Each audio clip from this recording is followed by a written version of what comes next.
Hello, my name is Mahlatsi Jujuju and I teach social sciences. So all this information that will be in this video will be taken from Social Sciences Grade 8 textbook Solutions for All. So today we'll be talking about an interesting case study, the Ashanti people. The Ashanti Kingdom. Even the Ashanti people. The Ashanti Kingdom is now 343 years old. It was made by the founder of Ashanti is Osei Tutu. It is now 343 years old. It was made in 1680. So it was made up of the three kingdoms: the Ashanti chiefdoms, the neighboring Akan states, and the distant people who paid tribute. So Osei Tutu therefore introduced the golden stool. He declared that the stool fell from heaven to his feet, and therefore after he declared that the stool should be at the heart of the Ashanti people and the Ashanti spirit, and all the leaders should swear loyalty to a person. He therefore was named the Asante Hene, meaning the ruler of the Ashanti people. So Ashanti was ruled and governed by black people, other than other countries in Africa before they were colonized. Okay, so they had gold mines. Remember, gold is a valuable material. It is hard to make. It is hard to make fake gold. It does not corrode, and it can be made into smaller other forms. Now another thing is gold can be it's a good conductor of electricity. So the Ashanti people used their gold in exchange for weapons to increase and protect their kingdom.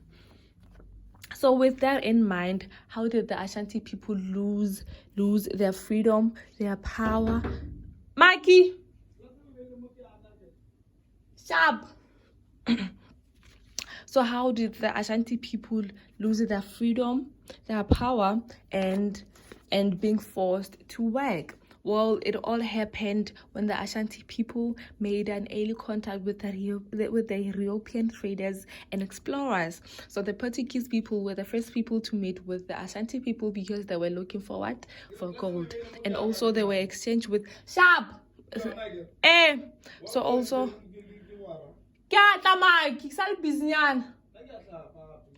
okay. Sorry, obviously we live with people here.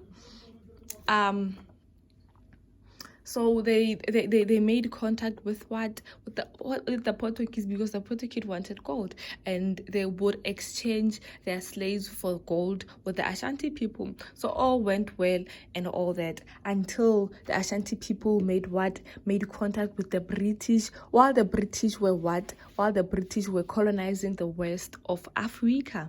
So when that happened, obviously the Ashanti people didn't want to be colonized. They were engaged in 4 wars against the Ashanti people. The first war, happened between the 1824 and 1901, whereby they fought 4 wars with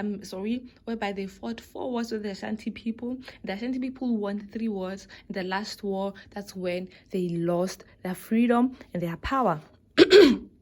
So obviously the 3 wars were accompanied by the fact that the Ashanti people, where the Ashanti kingdom was made by a military leader. So obviously the soldiers are going to be experienced, are going to be powerful, and are going to be well trained. Okay, so obviously they won the 3 wars, and they were defeated at war number 4, and that was when at war number 4, that's when they were under the colony of the British, the Gold Coast. So after being defeated at War 4, the leaders were sent to exile. All the Ashanti Kingdom leaders were sent to exile, and Major Hodgson became the British governor in 1890. After being the British governor, he wanted to end the Ashanti Kingdom once and for all. He therefore said to the people that he wants to sit on the golden stool. He said to the people that he should be given the golden stool to sit on it. Oh, this time around I'm not using my red pen, shame, but it's fine. He therefore said that he should be given the golden stool so that he could sit on it. Therefore, it was an offense to the Ashanti people, and the Queen Mother, Asantewa,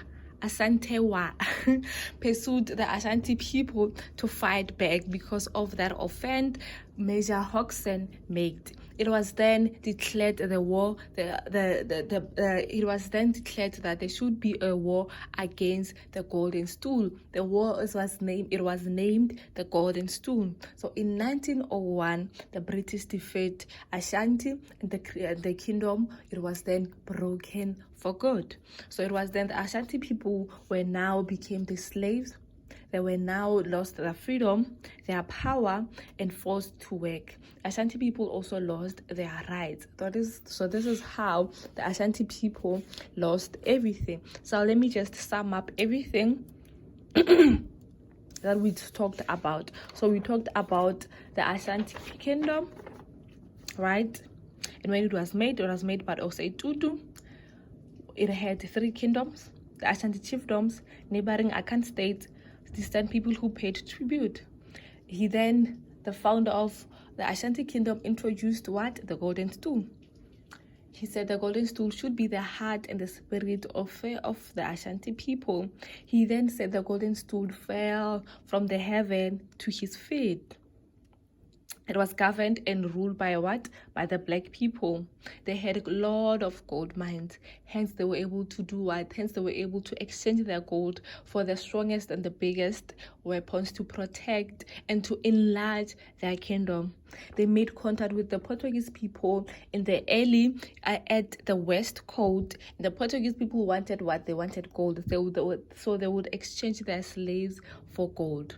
That was peace and all that until they met the British people. While the British people were accumulating the west coast of Africa, they met the Ashanti kingdom, and they were trying to colonize it. Hence, they had 4 wars with them between 1824 and 1901. So the Ashanti people were able to win the 3 wars, and they were defeated at the last war. Obviously, the reason why they were able to win the 3 wars is because they were found the strongest leader is a military leader. Obviously, all the soldiers will be trained and they'll be well experienced. Okay, so within that, Ashanti was defeated at the last war, and they were under the colony of the British called the Gold Coast. All the leaders were sent to exile. That's number 1. And when Major Hodgson became the governor of British in 1898, he wanted to finish, and he offended the Ashanti kingdom and wanted to sit on their golden stool. That was an offense, and the Queen Mother, Asantewa, she was a female, she declared the war and said the Ashanti people should fight for that. It was then named the War of the Golden Stool. Why it was named the War of the Golden Stool? Because of Major Hodgson wanted to sit on it, and it was offended that another person from another country wanted to sit on their symbol of peace and their symbol of nationhood. Okay, and then the Ashanti people declared a war called the Golden Stool. Unfortunately, they didn't win that war in 1901, and they fell under the British colony. So that was when the Ashanti kingdom was broken, and the people lost their freedom, their power, and they were forced to work for the British people. It was when the Ashanti people lost their rights. Thank you so much for watching. Thank you so much for clicking. Continue subscribing. Thank you so much. Bye-bye.